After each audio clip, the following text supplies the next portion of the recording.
ప్రాచీన భారతదేశంలో అంగుళిమాల అనే పేరు వింటేనే ప్రజలు భయంతో వణికిపోయేవారు. అతడు ఒక భయంకరమైన దొంగ, హంతకుడు. అతని శరీరం పైన వేలాది వేలతో చేసిన అంగుళిమాల వేలాడుతూ ఉండేది. అందుకే అతన్ని అంగుళిమాల అని పిలిచేవారు. అంగుళిమాల అసలు పేరు అహింసక. అతను మంచి విద్యార్థి, తెలివైనవాడు, గురువుకు ప్రియమైన శిష్యుడు. కొందరు సహ విద్యార్థులు అసూయతో గురువుకు అబద్ధాలు చెప్పారు.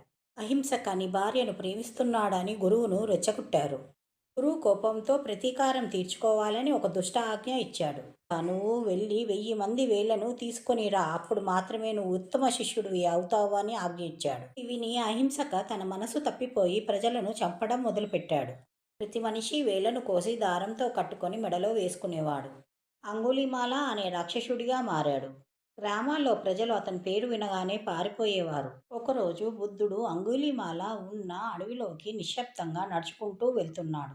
అంగుళిమాల బుద్ధుని చూసి అరవటం మొదలుపెట్టాడు, ఆగు ఆగు అని. కానీ బుద్ధుడు మాత్రం నిదానంగా నడుస్తూనే ఉన్నారు. అతడు దగ్గరికి వచ్చి అరిచాడు.